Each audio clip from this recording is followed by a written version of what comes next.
आज इस वीडियो में बात होगी इन्फ्लेमेशन की और स्वेलिंग की। स्वेलिंग को हिंदी में सर्च करेंगे तो सूजन आएगा और इन्फ्लेमेशन को भी सर्च करेंगे हिंदी में तो सूजन आएगा। दोनों का एकदम अलग अलग मतलब होता है साइंटिफिक टर्म में। उसी को समझने की कोशिश करते हैं कि दरअसल इन्फ्लेमेशन और स्वेलिंग में बेसिक अंतर क्या है और शरीर में इन्फ्लेमेशन होता है तब क्या करना चाहिए और स्वेलिंग हो रही है तो क्या करना चाहिए। छोटे से वीडियो में काम की बात समझ में आने वाली है। आप बस थोड़ा अंत तक देख लीजिए, सब्र रखिए, बेहतर लगेगा। और लास्ट में आप इसको सब्सक्राइब जरूर करें अगर आप नए हैं तो, और लाइक भी कर दें, शेयर भी करें। इन्फॉर्मेशन बढ़ेगी, बीमार होने की संभावना कम होगी। तो देखिए, जो इन्फ्लेमेशन है ये प्रोटेक्टिव मैकेनिज्म है, यानी शरीर कि एक तरह से समझे कि ग्रोथ और रिपेयर में जो प्रोटेक्टिव मैकेनिज्म है, यानी जो ट्रॉमा हुआ है, जो चोट लगी है, इंटरनल या फिर एक्सटर्नल, दोनों तरीके की चोट हो सकती है। इंटरनल और एक्सटर्नल जो चोट है, जो इंजरी है, उसके रिस्पांस में बॉडी अपने आप प्रोटेक्टिव मैकेनिज्म को ऑपरेट करती है और ये natural response to injury, injury का नेचुरल रिस्पांस है। और मेडिकल टर्म में इन्फ्लेमेशन तभी पूरा होता है जब इसके 3 कार्डिनल साइन मिलते हैं। पहला क्या है? रूबर। रूबर मींस जैसे मान लीजिए नॉर्मल पोर्शन है, इस तरह से कोई स्किन का एक पोर्शन है, बॉडी का कोई पार्ट है और यहाँ पे ट्रॉमा हुआ, चोट लगी यहाँ पे, और यहाँ पे चोट लगी तो इस एरिया में ब्लड सर्कुलेशन बढ़ जाएगा। इस एरिया में ब्लड सर्कुलेशन बढ़ जाएगा और ब्लड सर्कुलेशन बढ़ने को ही क्या बोलते हैं? रूबर, दूसरी भाषा का टर्म है।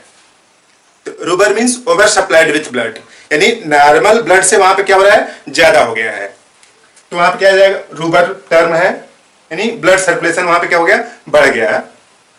और ब्लड सर्कुलेशन बढ़ गया तो अगली स्टेज क्या होगी कि कैलर या फिर हीट, यानी उस पोर्शन को अगर आप टच करेंगे, यानी ऐसे अगर आप टच करते हैं तो उस पोर्शन में थोड़ा सा गर्मी लगेगी। कैलोरी से आया कैलर और उसका मतलब क्या होता है? हीट। और तीसरा स्टेज क्या है? डॉलर। डॉलर का मतलब क्या होता है? पेन। यानी कहीं पे भी ट्रॉमा हुआ, चोट लगी तो उसमें ब्लड सर्कुलेशन बढ़ेगा। ब्लड सर्कुलेशन बढ़ेगा तो उस पोर्शन में क्या होगा? थोड़ा सा हीट या गर्मी सा लगेगा। गर्मी इसलिए लगता है कि वहां पे मैकेनिज्म, एंटीबॉडी एंटीजन मैकेनिज्म चलने लगती है, यानी कुछ युद्ध सा होने लगता है शरीर के डिफेंसिव मैकेनिज्म में और बाहर जो ट्रॉमा हुआ है उन दोनों के बीच में। तो इस तरह से थोड़ा सा हीट भी जनरेट हो जाती है वहां पे, और हीट जनरेट होगी तो उस हीट की वजह से जो नर्व की एंडिंग है वो ज्यादा सेंसिटिव हो जाती है, सेंसिटिविटी बढ़ जाती है, इस वजह से दर्द भी करने लगता है इस तरह से। तो ये 3 साइन हैं इन्फ्लेमेशन की, रूबर, कॉलर, डॉलर। रूबर मीन सर्कुलेशन वहां पे बढ़ जाए, सर्कुलेशन बढ़ेगा तो सीधी सी बात है कि ब्लड अगर वहां पे ज्यादा है तो थोड़ा गर्मी हो जाएगा, हीट हो जाएगा कैलर, और हीट की वजह से जो नर्व एंडिंग है उसमें पेन सेंसेशन ब्रेन तक पहुंचाने की एक्टिविटी प्रोसीड करने लगेगी, बढ़ जाएगी। इस तरह से 3 कार्डिनल साइन है, तो उसी को क्या बोलते हैं? इन्फ्लेमेशन। अब सीधी सी बात है कि देखिए यहाँ पे ब्लड सर्कुलेशन जब बढ़ा तो ये एरिया में थोड़ी सी क्या आ जाएगी? स्वेलिंग आ जाएगी, यानी बढ़ जाएगा। तो यानी स्वेलिंग क्या है? एक पोर्शन है, यानी स्वेलिंग एक सेगमेंट है जिसमें कि एरिया उसकी बढ़ जा रही है, ऊपर से स्किन ज्यादा कवर कर ले रहा है। तो इस तरह से रूबर में सर्कुलेशन बढ़ा, उस वजह से स्वेलिंग आती है, और कैलर और डॉलर इस तरह से। होम्योपैथी में इन 3 अवस्था जो साइन है इन्फ्लेमेशन को, उसको ठीक करने के लिए बेहतरीन होम्योपैथिक दवा है, आप उनको यूज करें। प्राथमिक स्टेज पर आप फेरमफास यूज करें, यानी फर्स्ट स्टेज पर फेरमफास, यानी प्राथमिक स्टेज पर फेरमफास, और सेकेंड स्टेज पर कालीम्योर, और थर्ड स्टेज पर यूज करना पड़ेगा कैलकेरिया सल्फ। अब पता कैसे चलेगा किस स्टेज में है? तो अगर चोट लगी वहां पे, अभी तुरंत चोट लगी, 1-2 घंटे हुए हैं और उस एरिया में स्वेलिंग नहीं आई है, यानी चोट लगी है, केवल स्वेलिंग स्टार्ट होने वाली है, तो वो प्राथमिक स्टेज में है। फर्स्ट स्टेज में आप फेरमफास 3x पावर का आप दीजिए, 4 टैबलेट 3 टाइम। स्वेलिंग हो गई है, वहां पे हीट भी लोकलाइज्ड हीट जनरेट हो गई है, तब आप सेकेंड स्टेज के आसपास हो चुके हैं, उसमें काली में और 3x पोटेंसी कर दीजिए। और थर्ड स्टेज तब है जब यहां पे एंटीजन और एंटीबॉडी में जब संघर्ष हो रहा था तो उस वजह से पस बनना स्टार्ट हो गया है। और टर्सरी स्टेज में कैलकेरिया सेल। टर्सरी स्टेज वो स्टेज है जब पस बन जाएगा। अब किसी पोर्शन में अगर पस बन जाएगा तो टपकने वाला दर्द होगा, यानी टीस मारता हुआ दर्द रहेगा, थोड़ा देर दर्द करेगा फिर कम हो जाएगा, फिर दर्द की इंटेंसिटी बढ़ेगी।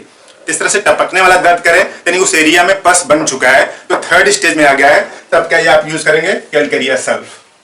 तो प्राथमिक स्टेज में फेरमफास 4 टैबलेट 3 टाइम यूज करें 3x पावर का, या फिर सेकेंडरी स्टेज में कालीम्योर 3x पावर का यूज करें, और कैलकेरिया सल्फ 3x पावर का यूज करें जब वहां पे पस बन चुका हो। तो इस 3 दवाओं से सूजन यानी जो इन्फ्लेमेशन है उसको ठीक किया जा सकता है। और जो इन्फ्लेमेशन है उसकी एक स्टेज है सूजन यानी स्वेलिंग। स्वेलिंग का दूसरा नाम क्या है? एडिमा भी बोलते हैं इसको। अब देखिए किसी भी पोर्शन में, जैसे मान लीजिए बॉडी का पोर्शन है, अब यहां पे अगर फ्लूइड्स, अगर तरल मटेरियल यहां पे इकट्ठा होने लगेगा तो इस पोर्शन में क्या आने लगेगी? स्वेलिंग आने लगेगी, सूजन आने लगेगी। तो यहां की जो सूजन है वो अलग है, वहां पे ब्लड सर्कुलेशन बढ़ गया है, ब्लड है वहां पे इकट्ठा है, तब इन्फ्लेमेशन का एक सेगमेंट है जो कि सूजन जैसा दिखता है। तो जो स्वेलिंग है इसको भी हिंदी में क्या बोलते हैं? सूजन बोलते हैं, एडिमा। इन दोनों में बेसिक सा डिफरेंस क्या है कि यहां की जो स्वेलिंग होगी उसमें ब्लड इकट्ठा होगा, ब्लड सर्कुलेशन बढ़ेगा, लेकिन यहां वाली जो स्वेलिंग होगी वहां पे क्या होगा कि जैसे मान लीजिए सेल्स है, कोई बॉडी का पार्ट है, तो इस पोर्शन में फ्लूइड्स इकट्ठा हो गया है, तरल मटेरियल इकट्ठा हो गया है, और तरल मटेरियल इकट्ठा हो जाने की वजह से वहां पे स्वेलिंग आ गई है, जिसको एडिमा भी बोलते हैं। तो इस तरह से फ्लूइड का इकट्ठा हो जाना अलग बात है और ब्लड का इकट्ठा हो जाना अलग बात है। तो देखिए लिखा है accumulation of fluids in the tissue. Fluid का टिश्यू में इकट्ठा हो जाना ही क्या है? स्वेलिंग है या फिर एडिमा है। कारण क्या हो सकते हैं? स्टेरॉइड या फिर कैल्शियम चैनल ब्लॉकर। कई लोगों की रिपोर्ट सब कुछ ठीक होती है, कोई मेडिसिन वो यूज करते रहते हैं और वो बेसिकली स्टेरॉइड ग्रुप की होती हैं या फिर कैल्शियम चैनल ब्लॉकर होते हैं। कैल्शियम चैनल ब्लॉकर की अगर बात करें तो एम्लोडिपिन एक दवा है जो यूज करते रहते हैं लोग, या फिर निपेडिन, फेलोडिपिन, या फिर निकोलाडिपिन, या फिर मेरामपिल। तो इन दवाइयों का यूज करते रहते हैं। तो ये एलोपैथिक मेडिसिन है, इनका यूज करते रहने से भी स्वेलिंग आती रहती है। कुछ लोगों में वेनस इनसफिशिएंसी हो जाती है, जो वेन्स हैं वो इनसफिशिएंट हो जाती हैं। दरअसल आर्टरी और वेन्स में बेसिक सा डिफरेंस क्या है कि आर्टरी में ये आर्टरी है, कोई वाल्व नहीं पाया जाता, जबकि वेन्स में वाल्व पाए जाते हैं। इस तरह से जो वेन है उसमें वाल्व पाए जाते हैं। तो ये वाल्व जो है आगे सर्कुलेशन होने देते हैं, पीछे नहीं होने देते हैं। अब आर्टरी में जो ब्लड है वो फोर्स से बहता है, इस वजह से इसमें वेन्स नहीं पाए जाते हैं। तो वेनस इनसफिशिएंसी यानी यहाँ पे वाल्व कुछ लोगों में खराब हो जाते हैं, और वाल्व खराब हो जाने की वजह से उस लोकल एरिया में फ्लूइड्स इकट्ठा होते रहते हैं, और उस फ्लूइड्स इकट्ठा होने की वजह से भी क्या आ सकते हैं? स्वेलिंग आ सकती है, जैसे वेरिकोज वेन में होता है। तो वेनस इनसफिशिएंसी हो सकती है, या फिर लिम्फेटिक ऑब्स्ट्रक्शन। जैसे बॉडी में आर्टरी वेन्स का चैनल है, उसी तरीके से एक लिम्फेटिक चैनल भी है। उस लिम्फेटिक चैनल में कहीं ऑब्स्ट्रक्शन है, जैसे फाइलेरिया के केस में होता है। फाइलेरिया के केस में जो उसका ऑर्गेनिज्म है, माइक्रो ऑर्गेनिज्म है, वो लिम्फेटिक चैनल को ब्लॉक कर देता है। किसी एरिया में लिम्फेटिक चैनल ब्लॉक हो जाता है तो उसके पीछे वाले पोर्शन में, जैसे मान लीजिए कि यहाँ पे चैनल ब्लॉक हो गया तो इसके इधर वाले पोर्शन में क्या आ जाएगी? स्वेलिंग आने लगती है। तो फाइलेरिया में बेसिकली यही होता है, लिम्फेटिक चैनल ऑब्स्ट्रक्शन। और कुछ लोगों को लिवर डिजीज होती है, उसकी वजह से भी स्वेलिंग आ जाती है। लोकलाइज्ड स्वेलिंग हो सकती है या फिर पूरे बॉडी में स्वेलिंग हो सकती है। लिवर डिजीज की वजह से हो सकती है, किडनी डिजीज की वजह से भी हो सकती है, या फिर हार्ट के किसी बीमारी की वजह से भी हो सकती है। तो इस तरह से इतने कारण हैं स्वेलिंग आने की, एडिमा आने की। तो अब कौन सी दवा लिया जाएगा उस बात पर डिपेंड करेगा कि कारण क्या है। जैसे आप कोई स्टेरॉइड या फिर कैल्शियम चैनल ब्लॉकर, इन सब में से कुछ यूज कर रहे हैं तो आप कोशिश करें उसको कम करें, बंद करें। और वेनस इनसफिशियंसी है तो इसके लिए कुछ अलग दवा होगी।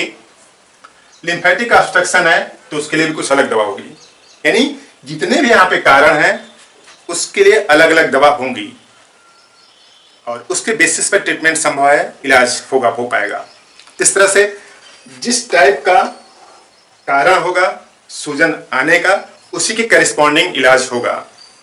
कुछ लोगों को क्या होता है कि इनमें से कोई डिजीज नहीं होती है, लीवर भी नॉर्मल है, किडनी भी नॉर्मल है, हार्ट भी नॉर्मल है, सब कुछ रिपोर्ट करवा लिया, तो चेक करें कि कहीं पे स्टेरॉइड्स कोई तो नहीं ले रहे हैं या फिर कैल्शियम चैनल ब्लॉकर तो नहीं ले रहे हैं। ये सब मेडिसिन हार्ट के रेगुलेशन में यूज की जाती हैं, तो इन सब मेडिसिन को कम करेंगे, स्वेलिंग कम हो जाएगी। इस तरह से जो लगता है कि इन्फ्लेमेशन और स्वेलिंग बेसिकली दोनों एक चीज है, साइंटिफिक टर्म में दोनों एंटायरली डिफरेंट हैं। आप उनको समझें, इंफॉर्मेशन बढ़ाएं, दूसरों को भी जागरूक करें ताकि बीमार होने की संभावना कम हो। अगर कोई दिक्कत हो आप कंसल्ट कर सकते हैं, बेहतर रिस्पांस मिलेगा आपको डिजीज में। इस तरह से काम की बात आप यहाँ तक देख रहे हैं तो समझ में आ रही होगी। इस वीडियो को लाइक जरूर करें, चैनल अपना सब्सक्राइब कर लें, शेयर भी कर दें। आपने पूरा वीडियो देखा, थैंक यू।